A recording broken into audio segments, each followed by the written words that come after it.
Hello friends, नमस्कार। आप सभी का हमारे online YouTube channel study with GK पर हार्दिक स्वागत है। आज की हमारी चर्चा आईआर के अंतर्गत एक महत्वपूर्ण टॉपिक प्रमुख अंतर्राष्ट्रीय संगठन, जिसमें हम यूरोपीय संघ अर्थात यूरोपीय यूनियन के बारे में चर्चा करेंगे। इसके अलावा यूरोपीय संघ और भारत के संबंध, इस टॉपिक पर भी हमारी चर्चा रहेगी। तो आइए आज की इस क्लास की शुरुआत करते हैं। इस संपूर्ण वीडियो सीरीज में हम यूरोपीय यूनियन और इंडिया यू रिलेशन, इस टॉपिक से संबंधित महत्वपूर्ण एमसीक्यू और महत्वपूर्ण की पॉइंट के बारे में जानकारी प्राप्त करेंगे, जो आगामी आपकी परीक्षाओं में बेहद ही महत्वपूर्ण साबित होंगे।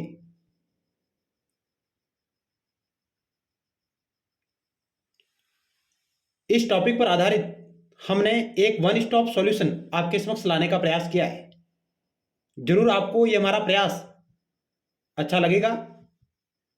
आइए, इस सीरीज का पहला सवाल आपकी स्क्रीन पर रहा।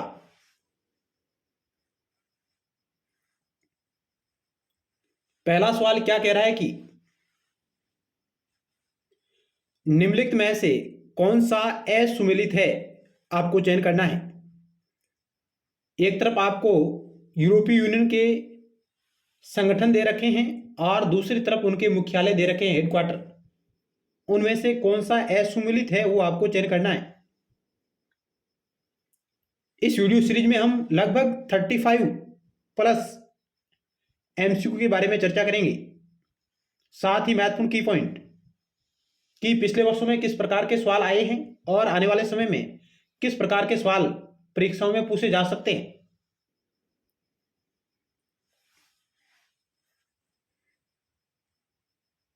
तो क्या होगा इस सवाल का राइट उत्तर?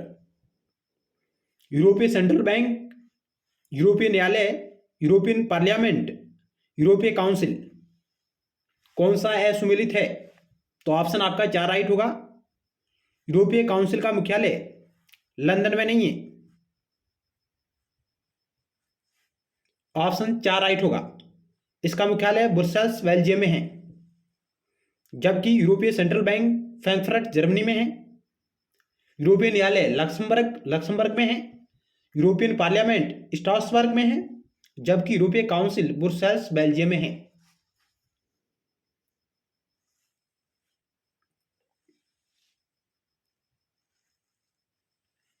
यूरोपीय परिषद का मुख्यालय ब्रुसेल्स बेल्जियम में स्थित है। यूरोपीय संघ की स्थापना 2 मूल सिद्धांतों पर आधारित एक असाधारण घोषणा में की गई थी। यूरोपीय संघ की स्थापना 2 मूल सिद्धांतों पर आधारित एक असाधारण घोषणा में की गई थी, और उस घोषणा का नाम है शुमान घोषणा। शुमान घोषणा, यह घोषणा आती है 9 मई 1950 को।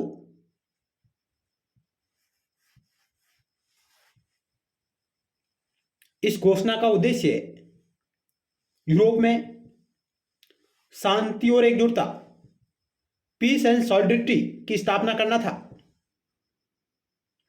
और उसका चरम बिंदु जो परिणित हुआ वो हुआ यूरोपीय संघ के रूप में।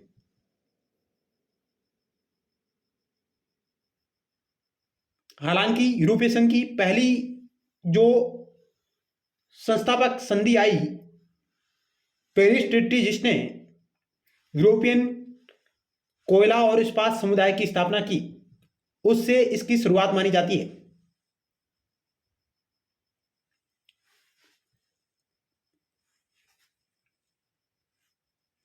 अगला सवाल 2 नंबर आपकी स्क्रीन पर रहा। ये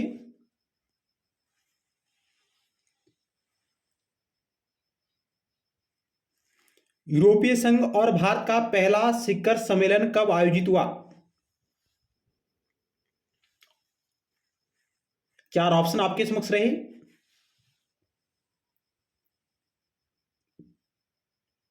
यूरोपीय संघ और भारत का पहला शिखर सम्मेलन कब आयोजित हुआ? तो ऑप्शन 2 राइट होगा। वर्ष 2000 में। कहां हुआ? लिस्बन, पुर्तगाल में।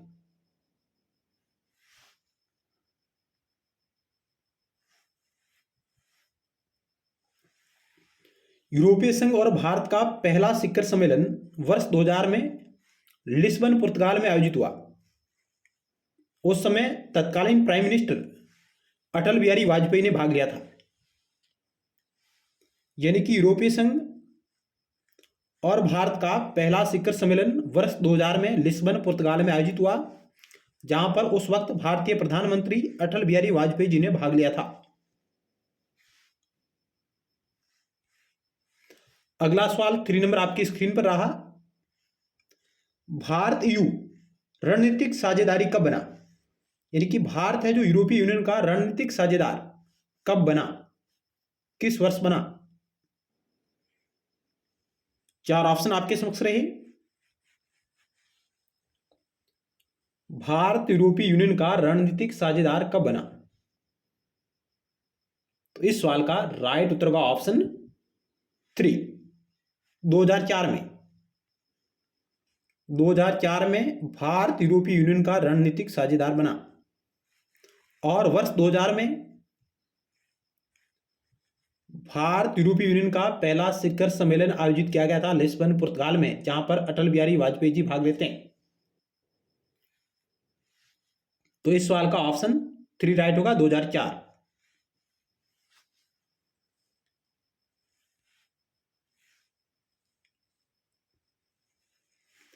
भारत यूरोपीय यूनियन का रणनीतिक साझेदार 2004 में हेग शिखर सम्मेलन में बना।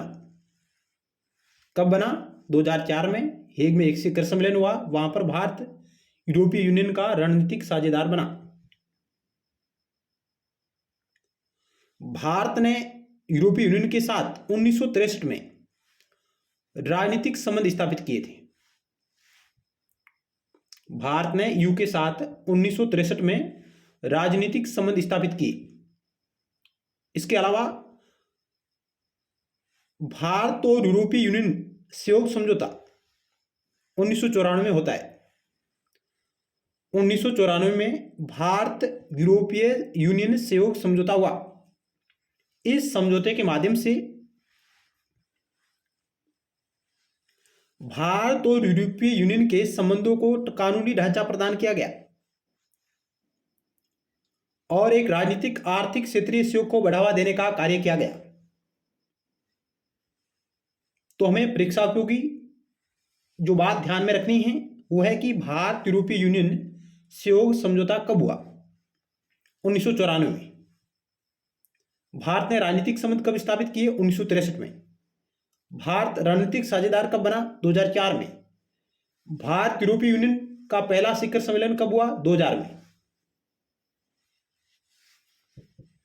चलते हैं नेक्स्ट सवाल की ओर।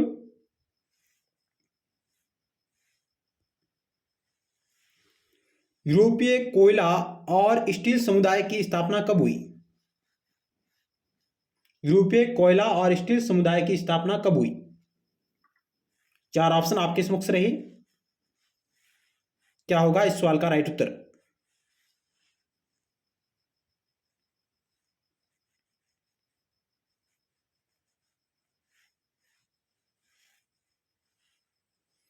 European call and steel community इसको कहा जाता है। इसकी स्थापना 1951 में होती है, पेरिस संधि के तहत। पेरिस संधि के तहत इसकी स्थापना होती है। हालांकि इसकी स्थापना की घोषणा पूर्व में 9 मई 1950 को की थी।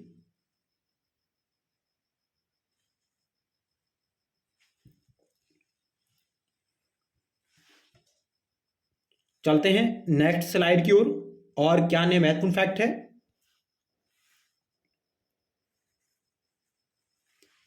कि 18 अप्रैल 1951 को पेरिस संधि पर हस्ताक्षर होते हैं और यह संधि 23 जुलाई 1952 को लागू हो जाती है। इस संधि में ऐसा क्या खास है? क्योंकि यह संधि यूरोपीय यूनियन की दिशा में एक पहला कदम है, जिसके तहत ईसीएससी की स्थापना होती है। ईसीएससी की, European call and steel community की स्थापना होती है। पेरिस संधि यूरोपीय कोयला और इस्पात समुदाय की स्थापना करती है, जो कोयले और इस्पात के लिए एक साझा बाजार बनाती है। यह संधि वर्ष 2002 में समाप्त हो गई और यह यूरोपीय समुदाय की पहली संस्थापक संधि है। तो यह भी सवाल आ सकता है कि यूरोपीय समुदाय की पहली संस्थापक संधि कौन सी है? तो वह है पेरिस संधि, जिसके तहत ईसीएससी की स्थापना हुई। इस संधि पर 6 देशों ने हस्ताक्षर किए थे, जिन्हें इनर सिक्स के नाम से जाना जाता है। इस संधि पर, पेरिस संधि पर 6 देशों ने हस्ताक्षर किए, जिन्हें इनर सिक्स शब्दावली के नाम से पुकारा गया।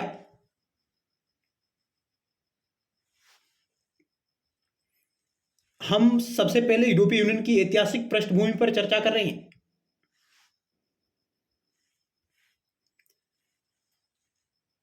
आइए अन्य क्या महत्वपूर्ण फैक्ट है उनके बारे में चर्चा करते हैं।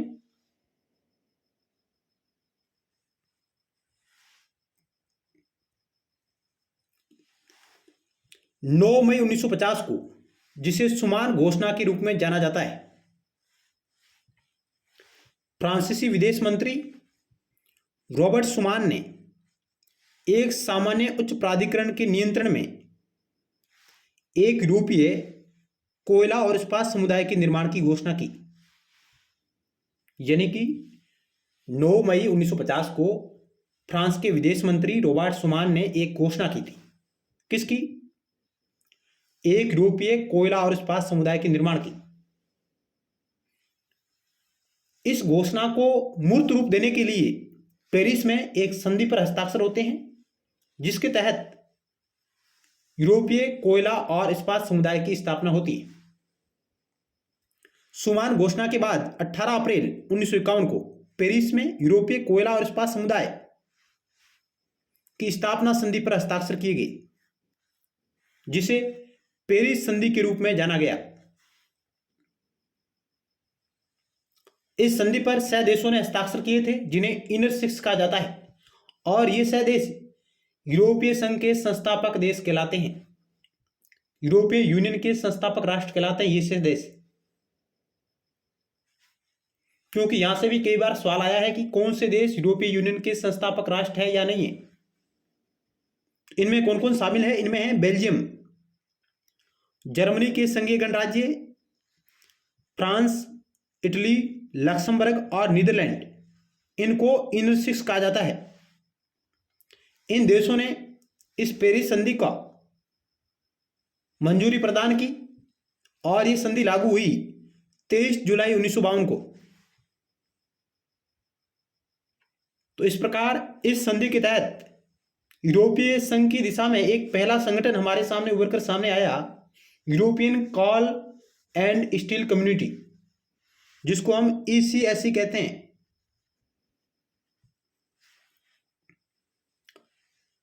इस पेरिस संधि ने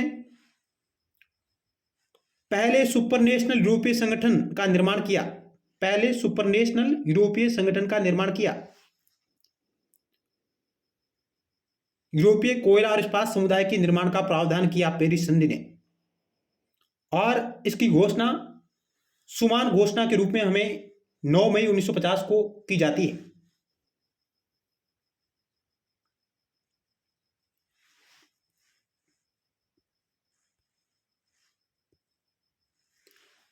इस पहली संधि का तात्कालिक उद्देश्य था कोयला और इस्पात के लिए एक साझा बाजार स्थापित करना। कोयला और इस्पात के लिए एक साझे बाजार की स्थापना के लिए यह संधि हमारे सामने आती है।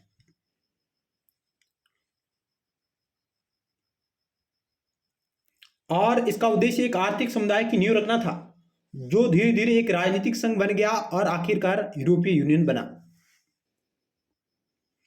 रॉबर्ट शुमान को यूरोपीय संघ का संस्थापक पिता भी कहा जाता है। वेरी वेरी मोस्ट सवाल आ सकता है कि यूरोपीय संघ का संस्थापक पिता किसे कहा जाता है? रॉबर्ट शुमान को। कौन थे रॉबर्ट शुमान?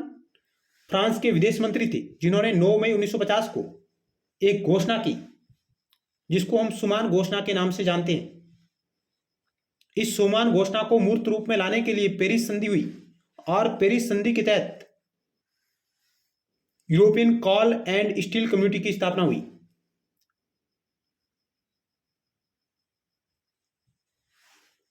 अगला सवाल आपकी स्क्रीन पर रहा।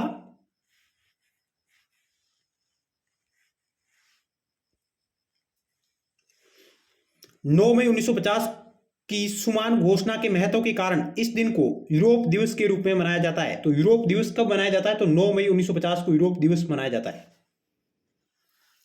प्रतिवर्ष 9 मई को इस शुमान घोषणा की याद में यूरोप दिवस के रूप में यह तिथि मनाई जाती है, 9 मई।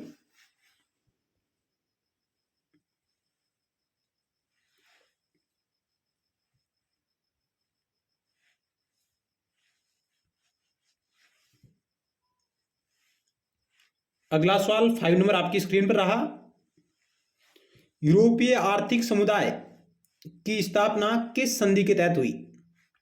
ऑप्शन 1 पेरिस संधि, लिस्बन संधि, मार्टिस ट्रीटी या मार्टिस संधि, शेंजन संधि, रोम संधि। यूरोपीय आर्थिक समुदाय की स्थापना किस संधि के तहत हुई थी? इसको इंग्लिश में हम कह सकते हैं EEC, यूरोपियन इकोनॉमिक कम्युनिटी। तो ऑप्शन 5 राइट होगा, रोम संधि के तहत। रोम की संधि के तहत इसकी स्थापना होती है। रोम की संधि 1957 में साइन हुई और 1958 में ये लागू होती है। इस संधि के तहत यूरोपीय आर्थिक समुदाय की स्थापना हुई।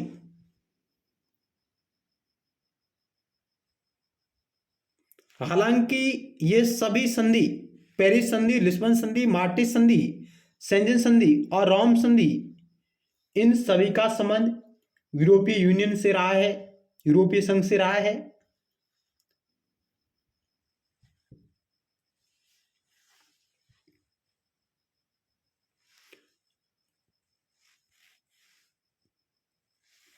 उन्नीस में रोम की संधि ने यूरोपीय आर्थिक समुदाय EEC की स्थापना की और यूरोप में घनिष्ठ सहयोग का एक नया युग स्थापित किया।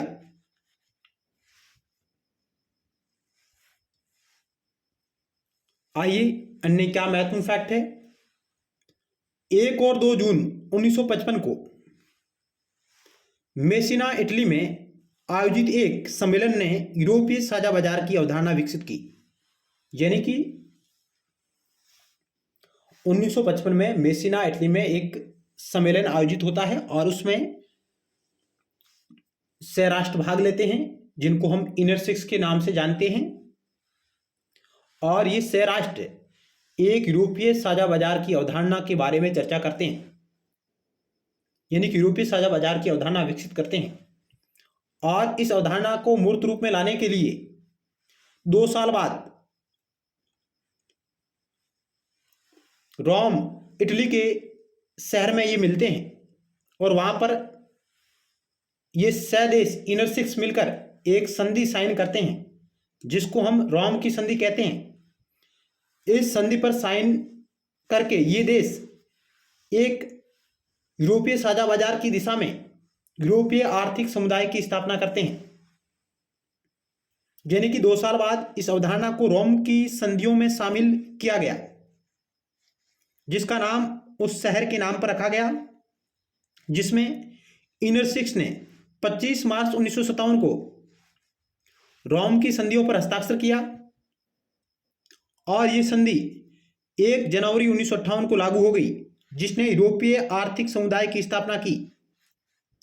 तो हम कह सकते हैं कि यूरोपीय आर्थिक समुदाय की स्थापना रोम की संधि के तहत हुई। इस संधि पर साइन हुए 25 मार्च 1957 को और लागू हुई 1 जनवरी 1958 को। और इस संधि पर जो हस्ताक्षर करने वाले देश है वो है इनर सिक्स, जिनमें बेनेलिक्स आता है, बेनिलक्स आता है। इस बेनिलक्स में कौन कौन है? एक तो बेल्जियम, एक है नीदरलैंड और एक है लक्समबर्ग। इनके अलावा 3 अन्य देश है, पश्चिमी जर्मनी, फ्रांस और इटली। इन 6 देशों से मिलकर इनर सिक्स अर्थात यूरोपीय आर्थिक समुदाय की स्थापना होती है। तो ये 6 देश यूरोपीय संघ के संस्थापक देश हैं। बेनिलक्स में कौन कौन आते हैं? तो 3 देश आते हैं बेनिलक्स में, बेल्जियम, नीदरलैंड और लक्समबर्ग।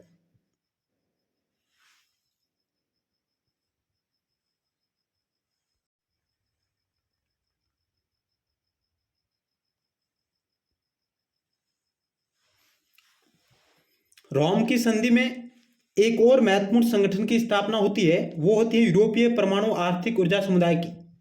यानी कि इसमें 2 संगठन मुख्य रूप से हमारे सामने आते हैं। एक आता है यूरोपीय आर्थिक समुदाय ईईसी और दूसरा है यूरोपीय परमाणु आर्थिक ऊर्जा समुदाय, यूरोपीय परमाणु आर्थिक ऊर्जा समुदाय यूरोटॉम की स्थापना होती है। यानी कि रोम की संधि के तहत 2 संगठनों की स्थापना हुई, यूरोपीय आर्थिक समुदाय और यूरोपीय परमाणु आर्थिक ऊर्जा समुदाय। इसकी पहली बैठक यानी ईईसी यूरोपीय आर्थिक समुदाय की पहली बैठक 25 जनवरी 1958 को बेल्जियम के विदेश मामलों के मंत्री विक्टर लॉरा की अध्यक्षता में हुई।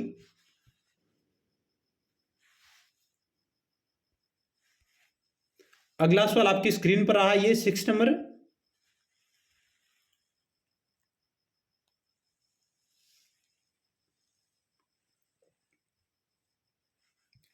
किस वर्ष डेनमार्क, आयरलैंड, यूनाइटेड किंगडम यूरोपीय समुदाय में शामिल हो गई, जिससे सदस्य देशों की संख्या 9 हो गई? यानी कि वह तारीख जब ये राष्ट्र यूरोपीय संघ में शामिल हो गई, जिससे इसकी सदस्य संख्या बढ़कर 9 हो गई, 6 से बढ़कर 9 हो गई। ये कब शामिल हुए थे? 4 ऑप्शन आपके समक्ष है।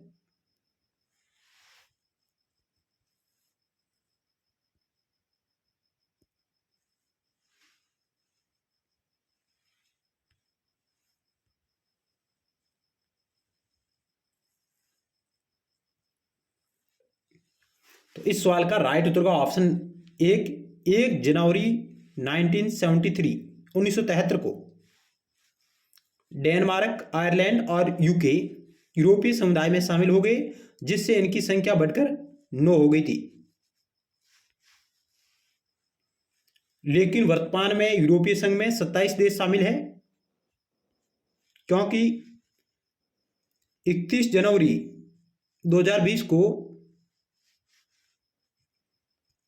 यूके ने यूरोपीय संघ को छोड़ दिया। 31 जनवरी 2020 से पूर्व इसमें 28 राष्ट्र शामिल थे, लेकिन 31 जनवरी 2020 को यूके ने यूरोपीय संघ को छोड़ दिया है। ब्रेग्जिट जो मामला चर्चा में रहा, यानी कि यूके का यूरोपीय संघ से बाहर आना, ब्रेग्जिट।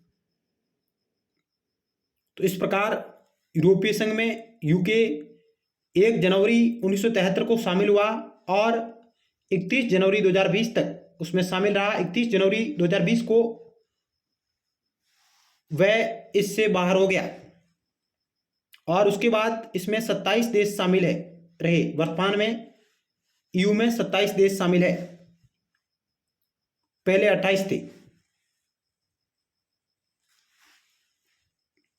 और यूरोपीय यूनियन को छोड़ने वाला ब्रिटेन एकमात्र राष्ट्र है, यानी अभी तक जितने भी राष्ट्र शामिल हुए हैं किसी ने इसको नहीं छोड़ा था। तो ब्रिटेन पहला देश है जिसने यूरोपीय यूनियन को छोड़ दिया है।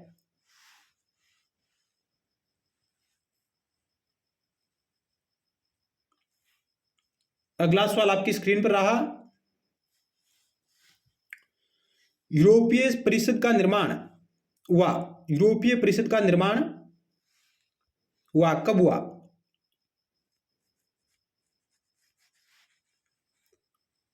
चार ऑप्शन आपके समक्ष रहे। तो ऑप्शन आपका एक राइट होगा। 1974 में यूरोपीय परिषद, यूरोपीय काउंसिल की स्थापना होती है। ऑप्शन आपका एक राइट होगा।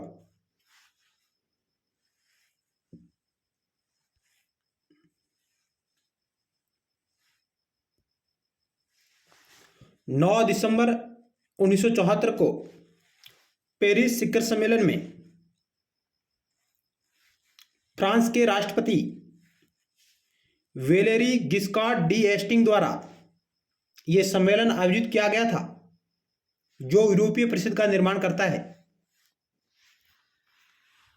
यानी कि यूरोपीय काउंसिल की स्थापना करता है यह सम्मेलन, पेरिस शिखर सम्मेलन, जो 9 दिसंबर 1974 को आयोजित हुआ। इस परिषद का निर्माण क्यों किया गया था? इसे राष्ट्राध्यक्षों या सरकार के प्रमुखों के बीच चर्चा के लिए एक अनौपचारिक मंच स्थापित करने के इरादे से बनाया गया था। यानी कि इन देशों में, ये जो 9 देश हैं, inner 6 plus Denmark, Ireland, Britain, इन देशों के राष्ट्राध्यक्षों या सरकार के प्रमुखों के बीच एक अनौपचारिक मंच के रूप में चर्चा के लिए इस इरादे से इस संगठन की स्थापना की गई थी। इस नई यूरोपीय परिषद की पहली बैठक मार्च 1975 में डबलिन में हुई।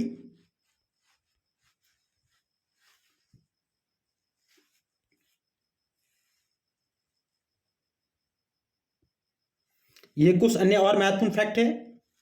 यूरोपीय परिषद यूरोपीय संघ की संस्था है जो यूरोपीय संघ की सामान्य राजनीतिक दिशा और प्राथमिकताओं को परिभाषित करती है।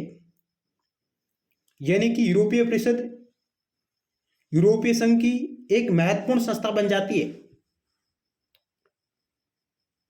यह यूरोपीय संघ में निर्णय लेने वाली सर्वोच्च संस्था है, यूरोपीय परिषद, यूरोपीय काउंसिल।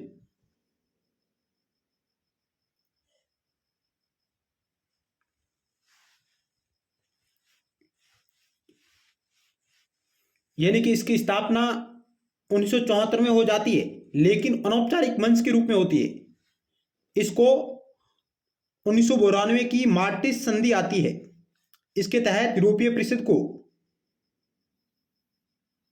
यूरोपीय संघ के लिए प्रोत्साहन और सामान्य राजनीतिक दिशा निर्देश प्रदान करने के लिए एक औपचारिक स्थिति प्रदान की गई। यानी कि अनौपचारिक से औपचारिक स्थिति में लाया गया यूरोपीय परिषद को। यूरोपीय परिषद के सदस्य कौन हैं? तो 27 यूरोपीय संघ के सदस्य देशों के राज्य या सरकार के प्रमुख इसमें शामिल होते हैं। इसके अलावा इसका एक अध्यक्ष होता है और एक यूरोपीय आयोग के अध्यक्ष, ये है जो इसके सदस्य होते हैं।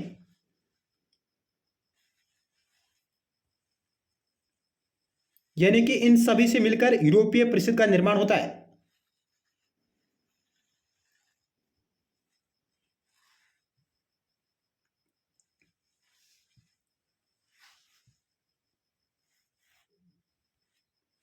अगला सवाल 9 नंबर आपकी स्क्रीन पर रहा।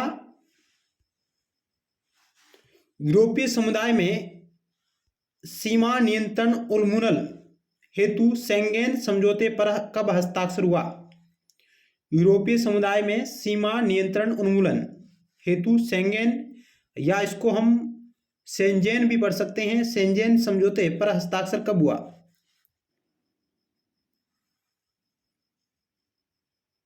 चार ऑप्शन है आपके समक्ष। सीमा नियंत्रण उन्मूलन यानी कि यूरोपीय समुदाय के भीतर नागरिक बिना पासपोर्ट के आवाजाही कर सकते हैं। इसके लिए यह संधि साइन होती है। ऑप्शन एक राइट होगा। 1985 में 1985 में यह संधि साइन हुई, लेकिन यह लागू होती है 1995 में। 10 वर्ष पश्चात इसको लागू किया गया। उसके बाद इन देशों में नागरिक बिना पासपोर्ट के एक देश से दूसरे देश में यात्रा कर सकते हैं। फिर इसका धीरे धीरे विस्तार किया गया।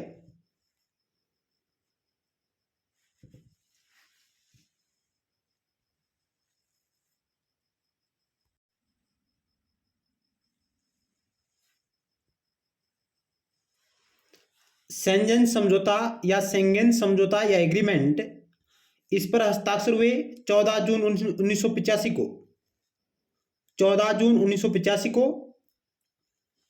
शेंगेन एक स्थान है लक्समबर्ग में जहां पर इस पर साइन होते हैं। इस पर साइन करने वाले देश थे बेल्जियम, जर्मनी, फ्रांस, लक्समबर्ग और नीदरलैंड। इन देशों द्वारा हस्ताक्षर किया गया। शेंगेन समझौता धीरे धीरे लोगों को आंतरिक सीमाओं पर अपने पासपोर्ट की जांच कराए बिना यात्रा करने की अनुमति प्रदान करता है, यानी कि बिना पासपोर्ट आप यात्रा कर सकते हैं। यह समझौता 1995 में लागू हुआ। इस प्रकार इस समझौते के तहत बिना पासपोर्ट के नागरिक यूरोपीय संघ में यात्रा कर सकते हैं। तो ये साइन कब हुआ, लागू कब हुआ और क्यों लाया गया, यह जानकारी आपको याद होनी चाहिए। चलते हैं अगले सवाल की ओर। शब्द इनर सिक्स किस से संबंधित है? G21, आसियान, सार्क, यूरोपीय आर्थिक समुदाय। G20 और इसमें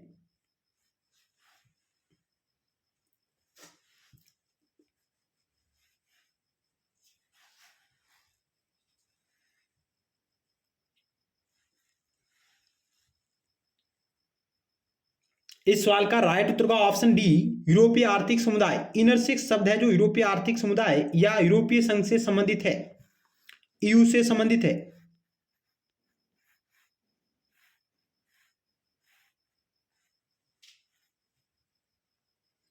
जो इनर सिक्स में जो राष्ट्र शामिल है वो यूरोपीय संघ के संस्थापक राष्ट्र कहलाते हैं।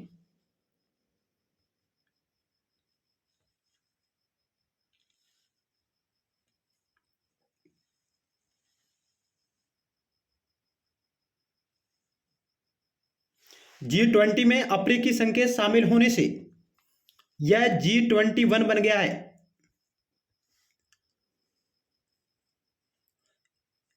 अफ्रीकी यूनियन के शामिल होने से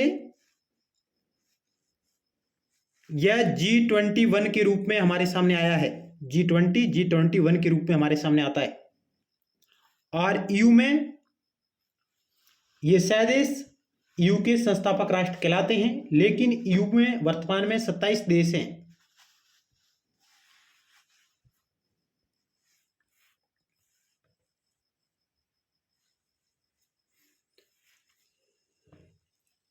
तो इसके बारे में हम पहले चर्चा कर चुके हैं। इस स्लाइड को आप आराम से पढ़ सकते हैं कि इन 6 देशों में कौन कौन है। बेल्जियम है, फ्रांस है, इटली है, लक्समबर्ग है, नीदरलैंड है और पश्चिमी जर्मनी।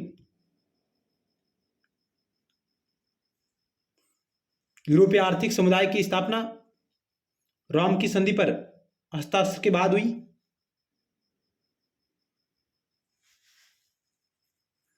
इन 6 देशों ने European call and steel community पर हस्ताक्षर किए थे 1951 में पेरिस की संधि पर। इस प्रकार ये राष्ट्र यूरोपीय संघ के संस्थापक राष्ट्र कहलाते हैं। वर्तमान में यूरोपीय संघ में कितने सदस्यीय राष्ट्र हैं? 27 राष्ट्र हैं। ऑप्शन आपका ये राइट होगा। वर्तमान में 27 है। पहले कितने थे? तो पहले 28 थे। कब थे? 31 जनवरी 2020 से पूर्व। 31 जनवरी 2020 से पूर्व इसमें 28 राष्ट्र शामिल थे, लेकिन 31 जनवरी 2020 को ईयू से यूके अलग हो गया।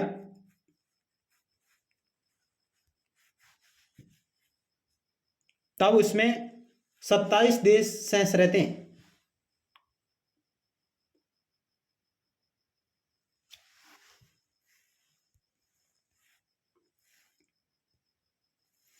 यूरोपीय संघ में वर्तमान में 27 सदस्य हैं।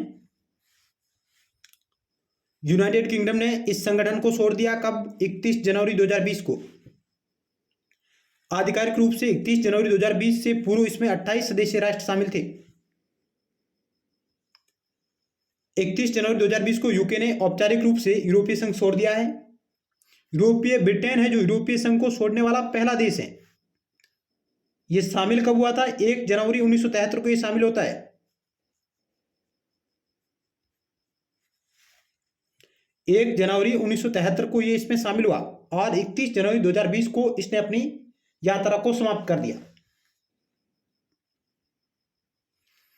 और ये जो ब्रेग्जिट विवाद आया हमारे सामने 2016 में, डेविड कैमरून की जो सरकार थी जिसने वहां पर जनमत संग्रह करवाया और 52% लोगों ने ब्रेग्जिट के पक्ष में मतदान किया, यानी कि ब्रिटेन का यूरोपीय यूनियन से अलग होना, इसके पक्ष में मतदान किया 52% लोगों ने। और उसके बाद आखिरकार यूरोपीय संघ की एक संधि के अनुच्छेद 50 के अनुसार इसने यूरोपीय संघ को आधिकारिक रूप से 31 जनवरी 2020 को छोड़ दिया।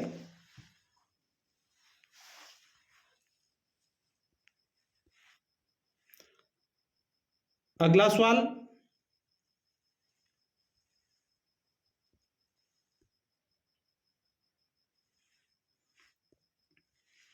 इलेवन नंबर, निम्नलिखित में से कौन सा देश ईयू का सदस्य नहीं है?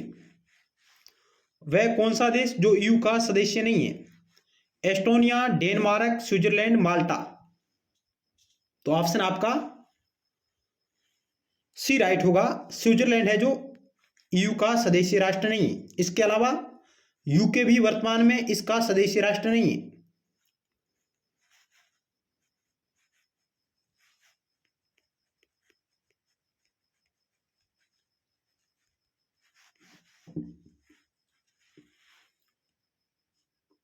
ऑप्शन सी राइट होगा।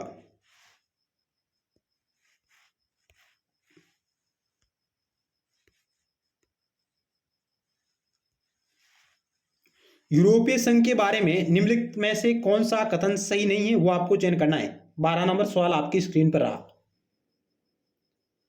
यूरोपीय संघ के बारे में निम्नलिखित में से कौन सा कथन सही नहीं है, वो आपको चयन करना है। जर्मनी ईयू का संस्थापक सदस्य है। क्रोएशिया यूरोपीय संघ का नवीनतम सदस्य है। ईयू के सभी सदस्यों में माल्टा का क्षेत्रफल सबसे छोटा है। यूरोपीय संघ के सभी सदस्य देश यूरो का उपयोग अपने राज्य की मुद्रा के रूप में करते हैं।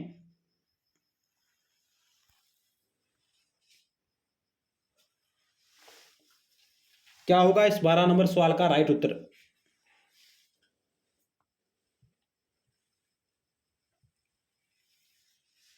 ऑप्शन आपका डी राइट होगा, जो कि बिल्कुल गलत है कि यूरोपीय संघ के सभी सदस्य देश यूरो का उपयोग अपने राज्य की मुद्रा के रूप में करते हैं।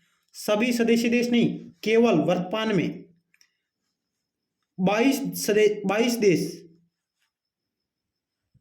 यानी कि यूके 22 सदस्य देश यूरो का उपयोग अपने राज्य की मुद्रा के रूप में करते हैं। 27 में से 22,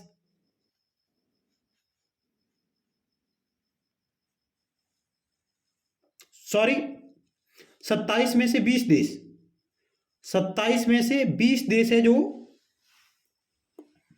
यूरो नामक मुद्रा का उपयोग राज्य की मुद्रा के रूप में करते हैं। 27 में से 20 देश यूरो का उपयोग करते हैं मुद्रा के रूप में, जबकि यूरोपीय यूनियन के 22 ऐसे देश जो कि नाटो के सदस्य हैं, यानी कि 27 में से 22 देश नाटो के सदस्य हैं, जबकि 27 में से 20 देश यूरो नामक मुद्रा का उपयोग करते हैं।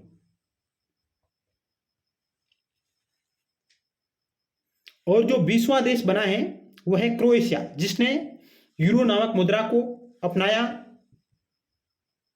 20वां देश यूरो नामक मुद्रा को अपनाने वाला बना है क्रोएशिया 2023 में। बाकी जर्मनी यू का संस्थापक सदस्य था, हमने देखा। Inner 6 Germany, Belgium, Netherlands, Luxembourg, Italy और फ्रांस। क्रोएशिया यूरोपीय संघ का नवीनतम सदस्य राष्ट्र है जो कि 2013 में बना। ईयू के सभी सदस्यों में माल्टा का क्षेत्रफल सबसे छोटा है।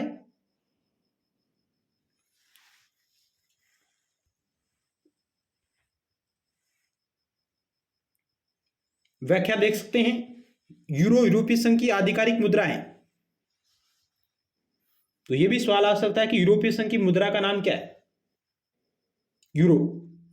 वर्तमान में 27 सदस्य देशों में से केवल 20 देश ही यूरो का उपयोग करते हैं, और जो 20वां देश बना है वो है क्रोएशिया।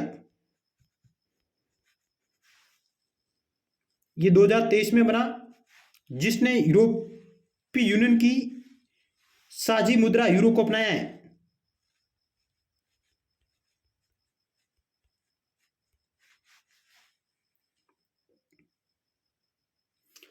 और जो राष्ट्र यूरो को मुद्रा के रूप में अपना रहे हैं उनको यूरो जोन के नाम से जाना जाता है। ईयू के 27 में से 20 देश यूरो का अपने मुद्रा के रूप में इसका प्रयोग करते हैं, और ये अमेरिकी डॉलर के बाद विदेशी मुद्रा बाजार में दूसरी सबसे बड़ी अधिक कारोबार वाली मुद्रा है। सबसे अधिक कारोबार वाली मुद्रा है डॉलर, उसके बाद है यूरो। और यूरो मुद्रा को अपनाने वाला 20वां देश है क्रोएशिया, और क्रोएशिया यूरोपीय संघ में शामिल हुआ था 2013 में। शामिल होने के 10 साल बाद इसने यूरो को मुद्रा के रूप में अपनाया है, साझी मुद्रा के रूप में।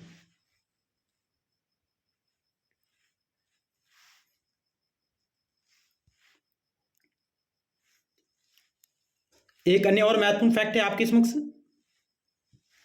एकल यूरोपीय अधिनियम। एकल यूरोपीय अधिनियम जो 1 जुलाई 1987 को लागू हुआ, हालांकि यह लाया गया था 1986 में, लागू होता है 1 जुलाई 1987 में। इसको हम SEA कहते हैं, सिंगल यूरोपियन एक्ट।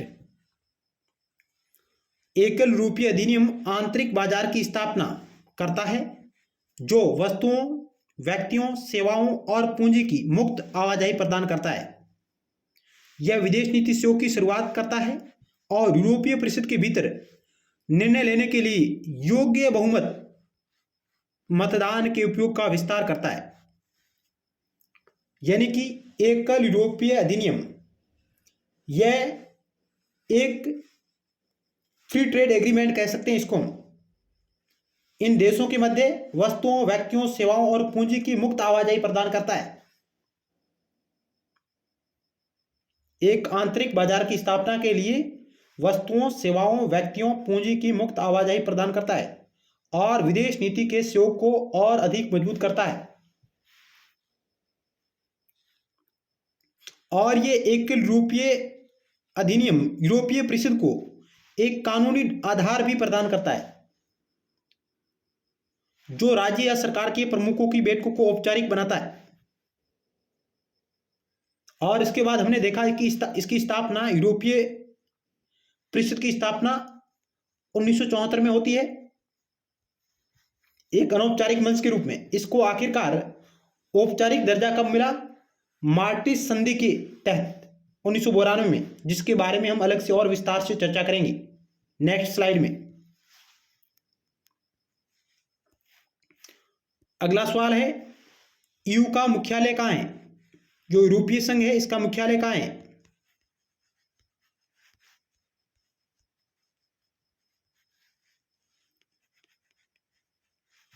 तो इसका मुख्यालय है ब्रुसेल्स, बेल्जियम में।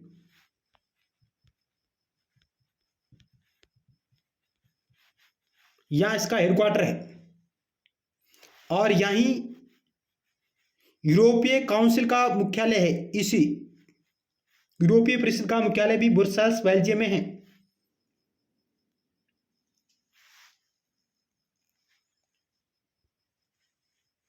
तो ऑप्शन आपका ये राइट होगा। अगला सवाल आपकी स्क्रीन पर रहा, ये,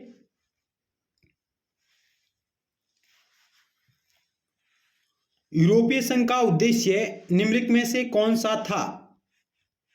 यानी कि यूरोपीय संघ का उद्देश्य क्या था? ऑप्शन ए, एक आर्थिक और मौद्रिक संघ की स्थापना करना, एक समान विदेश और रक्षा नीति लागू करना, गृह और न्याय मामलों के क्षेत्र में साझा संबंधों का विकास करना, उपरोक्त सभी। यूरोपीय संघ की स्थापना का उद्देश्य क्या था?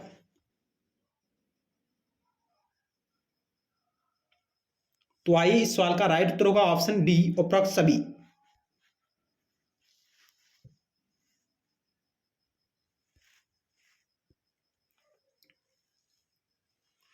यूरोपीय संघ का उद्देश्य निम्नलिखित क्षेत्रों में सदस्य देशों के बीच आर्थिक और राजनीतिक एकीकरण पर जोर देना था। यह जोर किन क्षेत्रों पर रहेगा? यह रहेगा आर्थिक और मौद्रिक संघ की स्थापना करना, एक समान विदेश और रक्षा नीति लागू करना, अपने आर्थिक और राजनीतिक संस्थानों को सुदृढ़ करना, मजबूत करना, गृह और न्याय मामलों के क्षेत्र में साझा संबंधों का विकास करना। ये सभी प्रावधान ईयू की जो मार्टिस संधि आती है उसमें किए गए थे। यूरोपीय संघ की जो आधिकारिक स्थापना मार्टिस संधि के तहत होती है। यह साइन 1992 में हुई और लागू होती है 1993 में, जिसमें ईयू का उद्देश्य निर्धारित किया गया। एक आर्थिक और मौद्रिक संघ की स्थापना की जाएगी, एक समान विदेश और रक्षा नीति लागू की जाएगी, अपने आर्थिक और राजनीतिक संस्थानों को मजबूत कैसे बनाना है, और गृह और न्याय मामलों के क्षेत्र में साझा संबंधों का विकास कैसे करना है। इन सभी की रूपरेखा है जो इस मार्टिस संधि में शामिल की गई थी, जिसका परिणाम यूरोपीय संघ के रूप में हमारे सामने आया।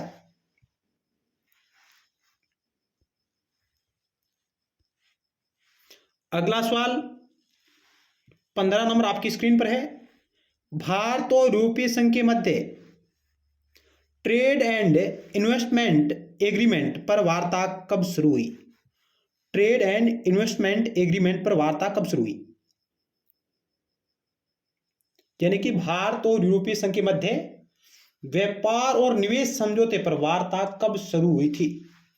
2007, 2010, 2004, 2000।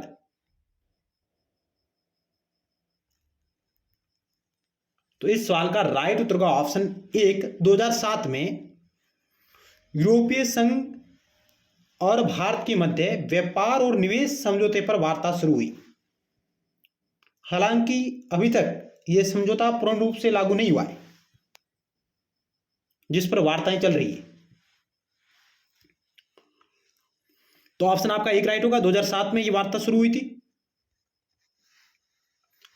2004, जिसमें हमने देखा कि भारत है जो ईयू का रणनीतिक साझेदार बना,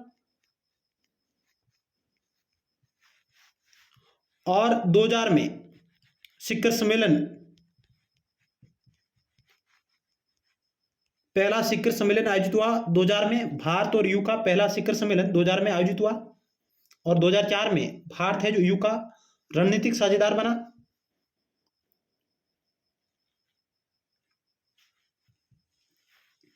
चलते हैं अगले सवाल की ओर।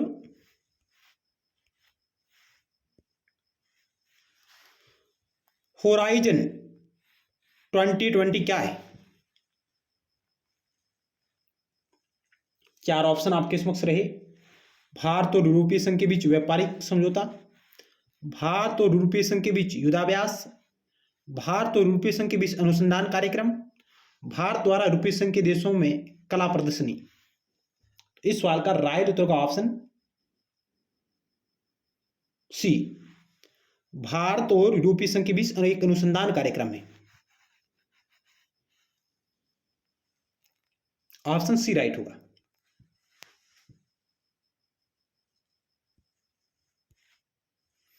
अगला सवाल 17 नंबर आपकी स्क्रीन पर रहा। यूरोपीय संघ की यूरोपीय सेंट्रल बैंक का मुख्यालय कहाँ है? यानी कि यूरोपीय संघ की एक अपनी बैंक है जिसको हम यूरोपियन सेंट्रल बैंक कहते हैं, जिसका हेडक्वार्टर कहाँ है? फ्रैंकफर्ट जर्मनी, ब्रसेल्स बेल्जियम, मार्टिस नीदरलैंड, लक्समबर्ग। लक्समबर्ग एक शहर है जो लक्समबर्ग देश में स्थित है। इस सवाल का राइट उत्तर का ऑप्शन ए फ्रैंकफर्ट जर्मनी, जहां पर यूरोपीय सेंट्रल बैंक का हेडक्वार्टर है। यहां पर हेडक्वार्टर है ईयू का और इसी का मतलब यूरोपियन काउंसिल और यूरोपियन यूनियन का मुख्यालय है ब्रुसेल्स बेल्जियम में।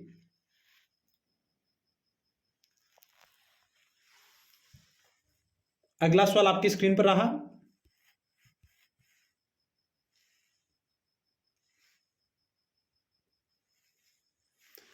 यूरोपीय यूनियन का न्यायालय कहाँ स्थित है? यूरोपीय यूनियन का न्यायालय कहाँ पर स्थित है? फ्रैंकफर्ट जर्मनी, ब्रुसेल्स बेल्जियम, मार्टिस नीदरलैंड, लक्समबर्ग में। यानी कि ईयू का न्यायालय कहाँ स्थित है? इस सवाल का राइट उत्तर का ऑप्शन डी लक्समबर्ग में। यहां पर ईयू का एक न्यायालय स्थित है। ऑप्शन डी राइट होगा। इस न्यायालय की स्थापना हालांकि 1957 की जो रोम संधि आती है उसके तहत की जाती है।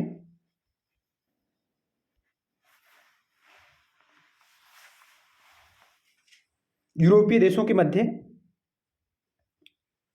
विवादों के निपटान हेतु, और बाद में इसने यूरोपीय संघ की न्यायालय के रूप में भूमिका निभाना शुरू कर दिया।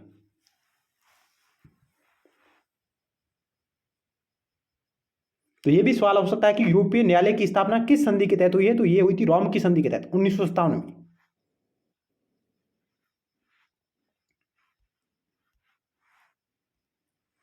रोम की संधि के आर्टिकल यानी कि अनुच्छेद 164 के अनुसार यूरोपीय संघ के न्यायालय को वहां के कानून की व्याख्या करने और सभी सदस्य देशों की समान भागीदारी सुनिश्चित करने का काम सौंपा गया। यानी कि रोम की संधि जो कि 1957 में साइन हुई थी, 1958 में ये लागू हुई।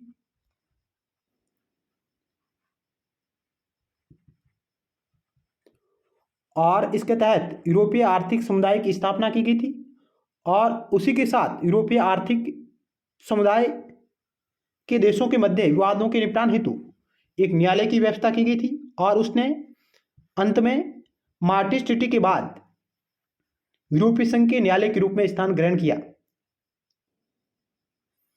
और इस रोम की संधि का आर्टिकल 164 जो यूरोपीय संघ के न्यायालय को वहां के कानून की व्याख्या करने और सभी सदस्य देशों की समान भागीदारी सुनिश्चित करने के लिए काम करता है।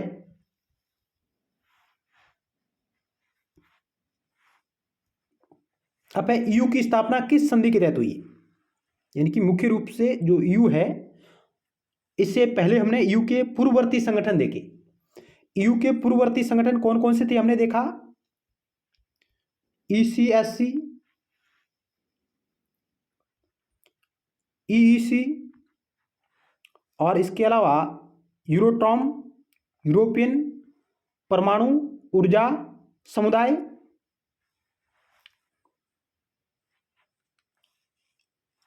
और उसके बाद ईयू, यूरोपीय यूनियन।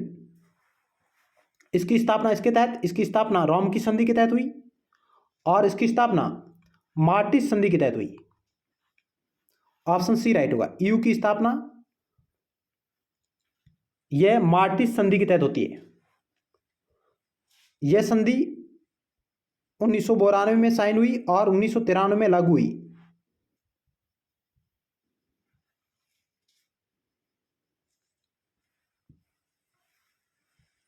तो सवाल है कि यूरोपीय यूनियन का संबंध किस संधि से है? तो मार्टिस संधि से। यह है जो इसके पूर्ववर्ती संगठन है।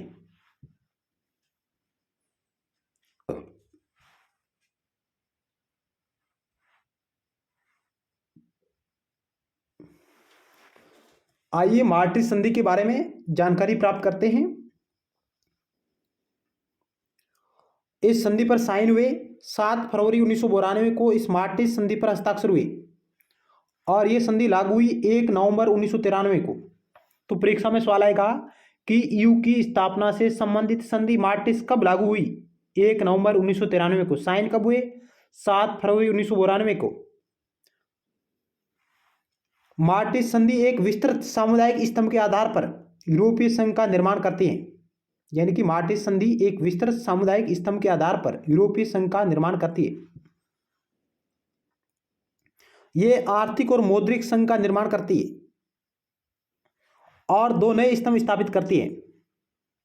वो स्तंभ है आपका, एक है सामान्य विदेश और सुरक्षा नीति CFSP, और दूसरा है न्याय और गृह मामलों के क्षेत्र में सहयोग JHA। गृह और न्याय और गृह मामलों के क्षेत्र में सहयोग, इनकी स्थापना करने का प्रावधान करती है यह मार्टिस संधि। मार्टिस संधि में यूरोपीय परिषद को औपचारिक दर्जा प्राप्त हुआ, जिसकी स्थापना हमने देखा 1974 में हुई थी। यूरोपीय संघ के विकास के लिए प्रोत्साहन और सामान्य राजनीतिक दिशा निर्देश प्रदान करने के रूप में परिभाषित किया गया। किसे? यूरोपीय परिषद को।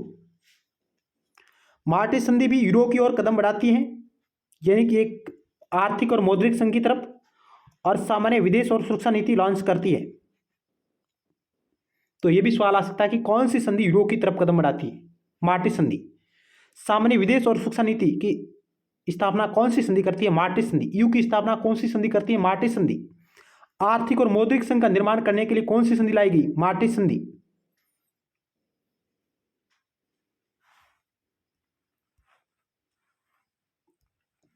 अब है, यूरोपीय यूनियन के कितने देशों ने ब्रेग्जिट समझौते ब्रिटेन के ईयू से अलग होने को मंजूरी दी? ब्रेग्जिट जो मामला चर्चा में रहा कि ब्रिटेन का यूरोपीय यूनियन से एग्जिट होना, ब्रेग्जिट का मतलब है कि ब्रिटेन का ईयू से अलग होना, यूरोपीय यूनियन से अलग होना, बाहर निकलना।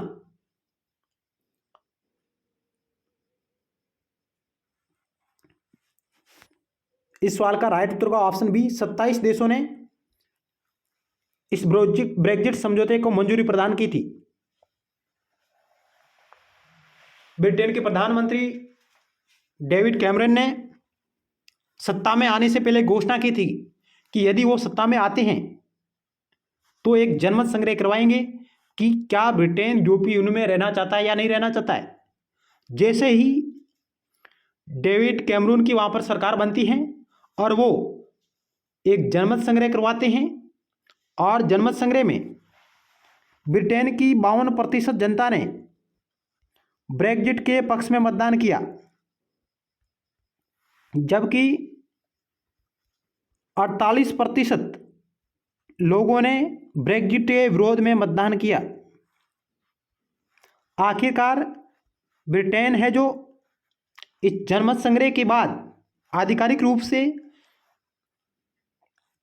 यूरोपीय यूनियन की जो संधि है उसके आर्टिकल 50 के तहत 31 जनवरी 2020 को यूरोपीय यूनियन से बाहर आ गया।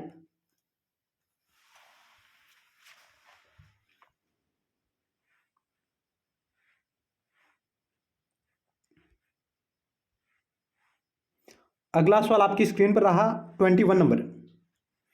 निम्न में से किस संधि के तहत यूरोपीय नागरिकों को बिना पासपोर्ट मुक्त पासपोर्ट के पूरे यूरोप में भ्रमण करने की अनुमति दी गई? इसके बारे में हम पहले चर्चा कर चुके हैं, और उस संधि का नाम है शेंजन संधि, जो 1985 में आती है और 1995 में लागू होती है।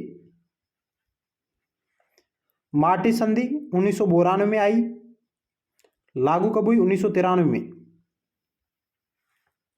रोम की संधि 1957 में साइन हुई, लागू कब हुई? 1958 में। पेरिस की संधि 1951 में आती है और लागू कब होती है? 1952 में।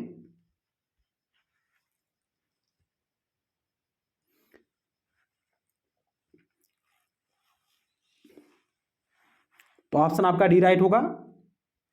अगला सवाल 22 नंबर।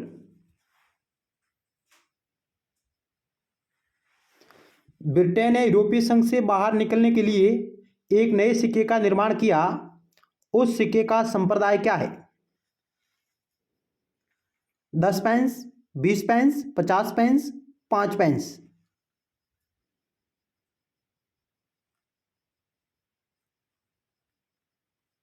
तो ऑप्शन सी राइट होगा, 50 पेंस।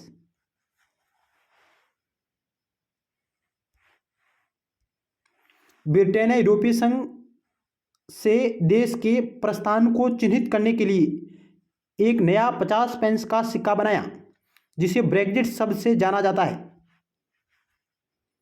सिक्के का शिलालेख शांति, समृद्धि और सभी देशों के साथ दोस्ती को सहन करता है। ब्रिटेन 31 जनवरी 2020 को यूरोपीय संघ से बाहर आ जाता है, यानी कि यूरोपीय संघ को छोड़ दिया। शामिल कब हुआ? 1 जनवरी 1973 को।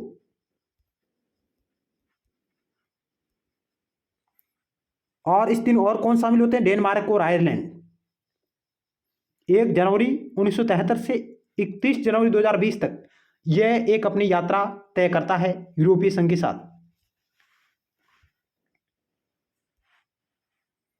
अगला सवाल 23 नंबर।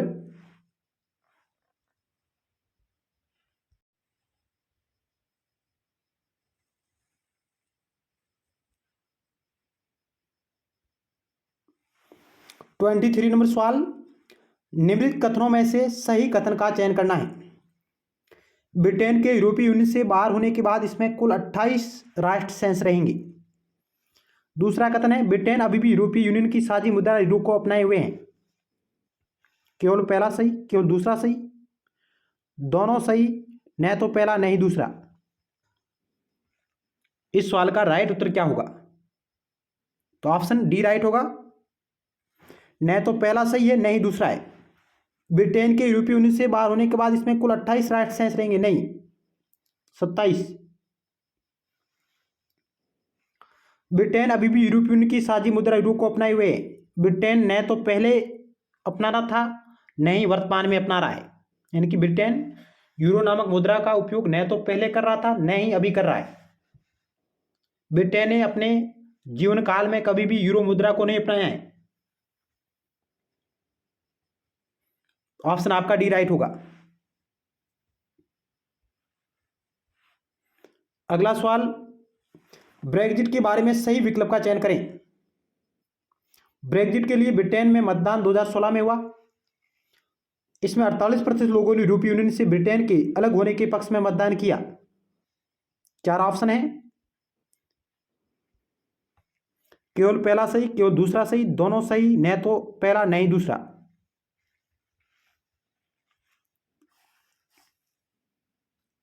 तो इस सवाल का राइट उत्तर का ऑप्शन ए केवल पहला सही है कि ब्रेग्जिट के लिए ब्रिटेन में मतदान 2016 में हुआ।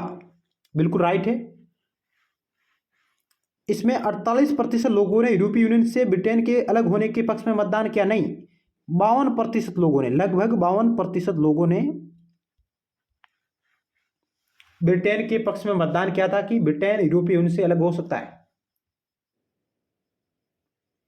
इसलिए ऑप्शन आपका केवल पहला राइट है।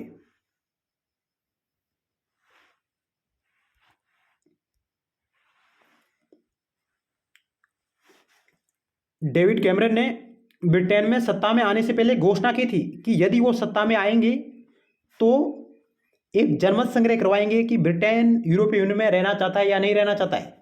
जैसे ही वो सत्ता में आए तो उन्होंने 20 फरवरी 2016 को जनमत संग्रह करवाने की घोषणा की। ब्रिटेन की यूरोपीय यूनियन की सदस्यता के संबंध में जनमत संग्रह कराने की घोषणा की और 23 जून 2016 को इस पर जनमत संग्रह का परिणाम सामने आया, जिसमें 52% लोगों ने ब्रेग्जिट के पक्ष में मतदान किया। ब्रिटेन यूरोपीय यूनियन को छोड़ सकता है, 52% लोगों ने कहा। अगला सवाल वेरी वेरी मोस्ट सवाल है।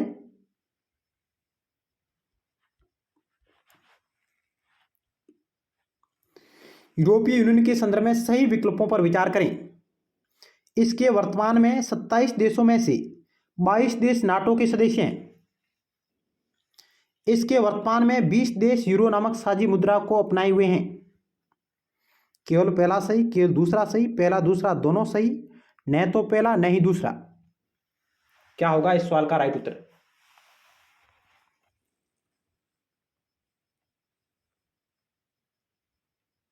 तो ऑप्शन आपका सी राइट होगा। पहला दूसरा दोनों सही है।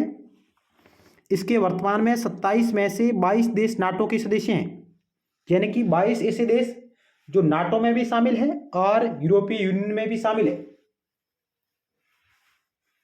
हम कह सकते हैं कि यूरोपीय यूनियन के अधिकतर देश नाटो के सदस्य राष्ट्र हैं।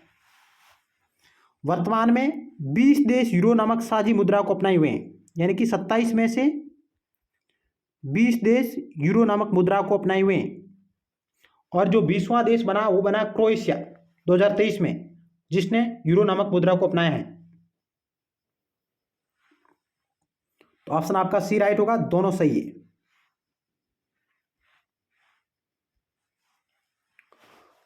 नाटो और यूरोपीय संघ के 22 सदस्य देश समान है। नाटो और यूरोपीय संघ के 22 सदस्य देश समान है, जिसमें कौन कौन है?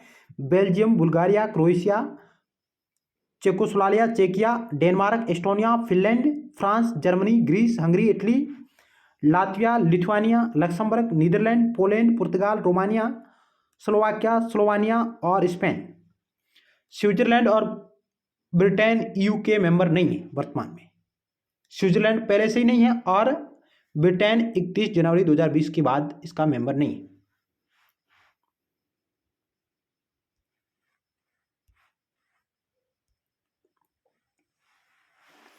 यूरोपीय यूनियन की सदस्यता प्राप्त करने के लिए जिन मापदंडों का निर्माण किया गया उन्हें किस नाम से जाना जाता है?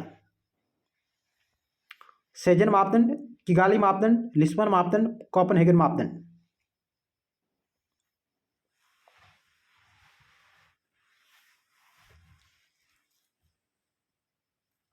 तो ऑप्शन आपका डी राइट होगा, कोपेनहेगन मापदंड लाए गए थे। ऑप्शन डी राइट होगा।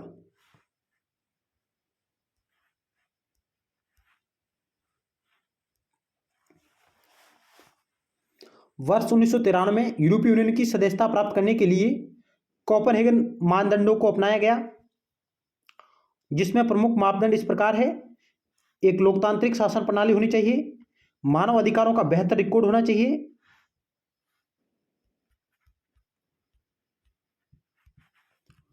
और बेहतर राजकोषीय प्रबंध होना चाहिए।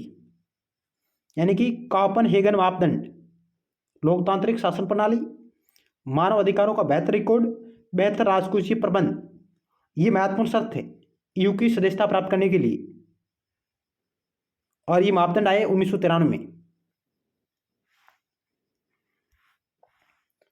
अगला सवाल है, यूरोपीय संघ के ध्वज में 12 सोने के रंग के सितारे हैं, स्टार बने हुए।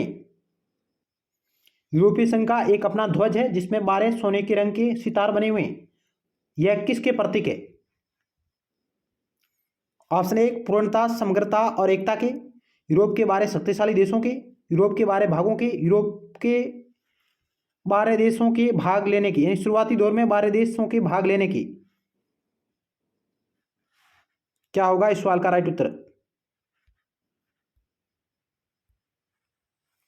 तो ऑप्शन आपका एक राइट होगा, पूर्णता, समग्रता और एकता की ये प्रतीक है।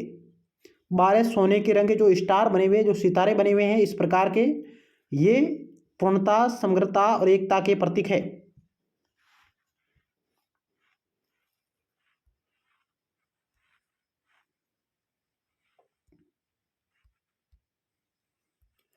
यूरोपीय संसद के लिए पहला प्रत्यक्ष निर्वाचन हुआ। यूरोपीय संसद के लिए पहला प्रत्यक्ष निर्वाचन कब हुआ? 4 ऑप्शन आपके समक्ष रहे, तो इसका उत्तर होगा ऑप्शन एक राइट होगा, 1979 में पहला प्रत्यक्ष चुनाव हुआ। यूरोपीय संसद का इसका हेडक्वार्टर कहाँ है?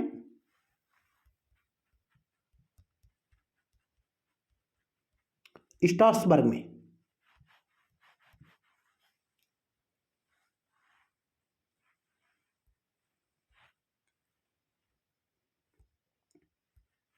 अगला 29 नंबर सवाल है, निम्न में से यूरोपीय संघ का आदर्श वाक्य है, यानी कि यूरोपीय संघ का मोटो क्या है?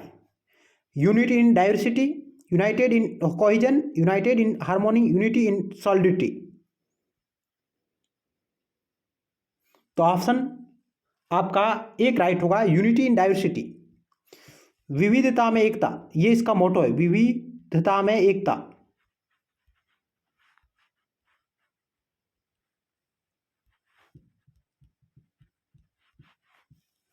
विविधता में एकता, यूनिटी इन डाइवर्सिटी यूरोपीय संघ का मोटो है।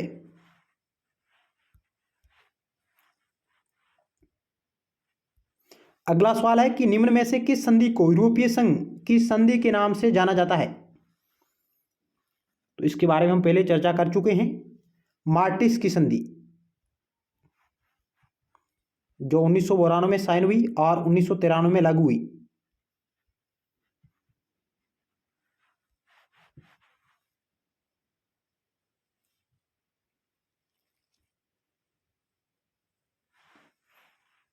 अगला सवाल आपकी स्क्रीन पर रहा।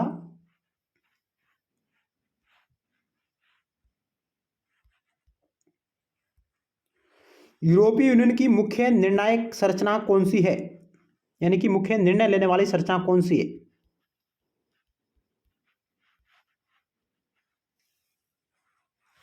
यूरोपीय आयोग, यूरोपीय परिषद, यूरोपीय ओम्बुड्समैन, यूरोपीय संसद। यूरोपीय यूनियन की मुख्य निर्णायक संरचना कौन सी है? तो ऑप्शन आपका टू राइट होगा, यूरोपियन परिषद, यूरोपियन काउंसिल, यह ईसी, यह मुख्य निर्णय लेने वाली संरचना है जिसकी स्थापना 1974 में हुई थी, 9 दिसंबर 1974 को पेरिस शिखर सम्मेलन में, जिसको औपचारिक दर्जा मार्टिस संधि के बाद दिया गया, यानी कि मार्टिस संधि से इसको औपचारिक दर्जा मिला।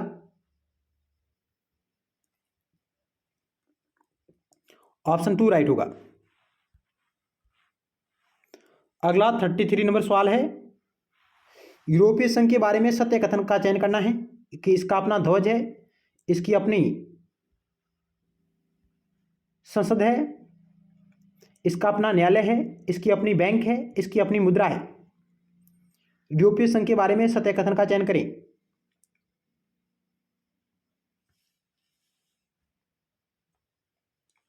तो ऑप्शन आपका डी राइट होगा कि यूरोपीय संघ का अपना एक ध्वज, इसकी एक संसद, इसका एक न्यायालय, इसका एक बैंक, इसकी एक मुद्रा और इसका एक गीत भी है।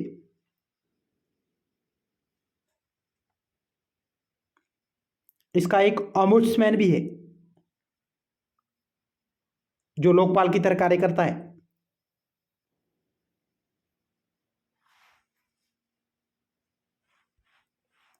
अगला सवाल है 34 नंबर, यूरोपीय यूनियन की साझा मुद्रा, यूरोपीय केंद्रीय बैंक एवं साझा बाजार का निर्णय किस संधि में हुआ? रोम की संधि, एथेंस की संधि, मार्टिस संधि और लिस्बन संधि।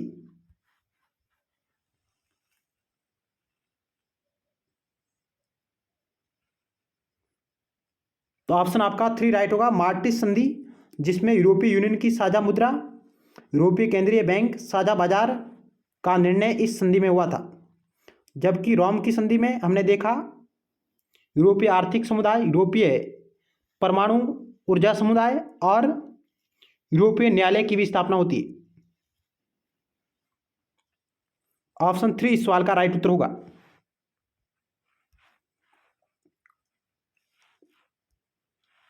अगला सवाल 35 नंबर सवाल है, 1 जनवरी 2023 को यूरोपीय संघ की आधिकारिक मुद्रा यूरो को अपनाने वाला 20वां देश कौन सा है?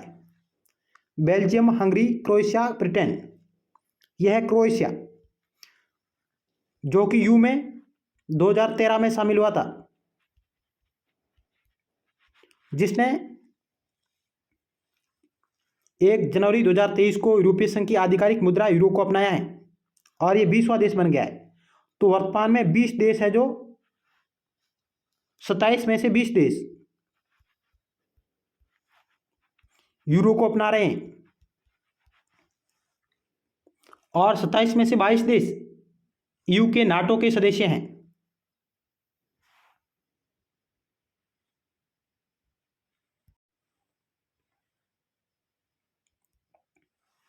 यूरोपीय संघ के 27 में से 20 सदस्य की आधिकारिक मुद्रा यूरो हैं, जिन्हें सामूहिक रूप से यूरोजोन कहा जाता है।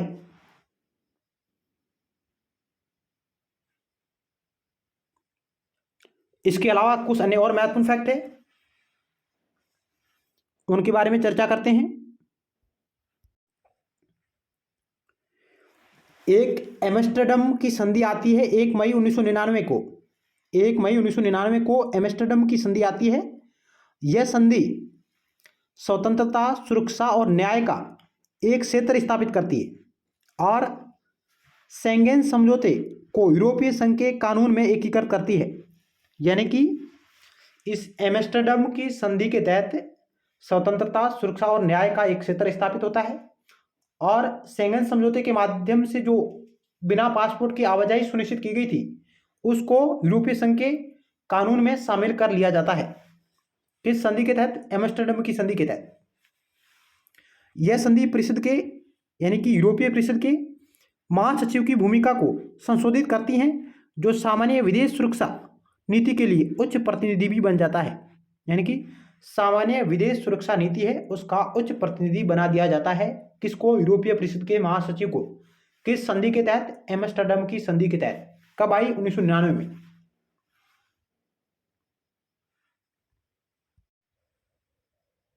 इसके अलावा एक और संधि आती है एम्स्टर्डम की संधि के बाद 1 फरवरी 2003 को नीस की संधि यह आती है। इस संधि में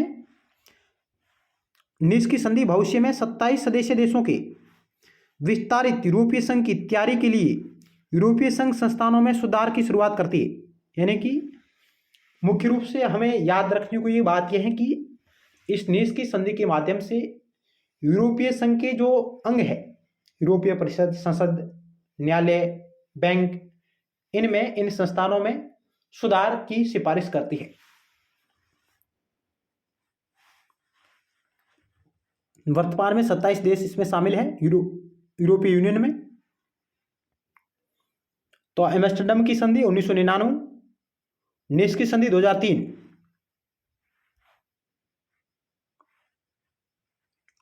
ये कुछ अन्य और महत्वपूर्ण फैक्ट है। 1 अक्टूबर 2003 से यूरोपीय परिषद की सभी औपचारिक बैठकें ब्रुसेल्स, बेल्जियम में होती हैं। नीस की संधि की 22वीं घोषणा में कहा गया कि यूरोपीय संघ के 18 सदस्य देश हो जाने पर जब इसको रेटिफाई करें पर सभी यूरोपीय परिषद की बैठकें ब्रुसेल्स, बेल्जियम में आयोजित की जाएगी। यह सबसे महत्वपूर्ण एक यहां से सवाल आ सकता है कि ईयू का सबसे बड़ा विस्तार कब हुआ? यानी कि सबसे अधिक देश एक साथ ईयू को ज्वाइन करते हैं। 1 मई 2004 को ईयू के 10 नए मेंबर ईयू में शामिल हो जाते हैं। 10 नए देश एक साथ यूरोपीय संघ में शामिल हो गए और यह लोगों यानी जनसंख्या और देशों की संख्या के मामले में यूरोपीय संघ का सबसे बड़ा एकल विस्तार है। यानी कि अब तक एक साथ 10 देशों ने ज्वाइन किया था 1 मई 2004 को। 10 नए राष्ट्र इसमें शामिल हो गए थे और इस वक्त ये जब 10 राष्ट्र शामिल हुए तो ईयू की संख्या बढ़कर हो गई थी 25। उसके बाद में 1 जनवरी 2007 को बुल्गारिया और रोमानिया यूरोपीय संघ में शामिल हो जाते हैं और इसकी संख्या बढ़कर हो जाती है 25 + 2 = 27। यानी कि 1 जनवरी 2007 को बुल्गारिया और रोमानिया इसमें शामिल होते हैं और इसकी संख्या 27 हो जाती है। और फिर क्रोएशिया इसको ज्वाइन कर लेता है 1 जुलाई 2013 को और इसकी संख्या हो जाती है 28। लेकिन 31 जनवरी 2020 को ब्रेग्जिट के कारण यूरोपीय संघ की सदस्यता छोड़ देता है ब्रिटेन और इसकी सदस्य संख्या वर्तमान में रह गई 27। तो इस प्रकार आज हमने यूरोपीय संघ और यूरोपीय संघ के भारत के साथ संबंध इस पर आधारित कुछ महत्वपूर्ण सवालों और कुछ महत्वपूर्ण की पॉइंट के बारे में चर्चा की। जरूर आपको हमारा प्रयास अच्छा लगा होगा। आप कमेंट बॉक्स के माध्यम से अपने अमूल्य सुझाव दे सकते हैं। मिलते हैं नेक्स्ट टाइम एक नए टॉपिक के साथ और अन्य महत्वपूर्ण सवालों के साथ। तब तक के लिए धन्यवाद।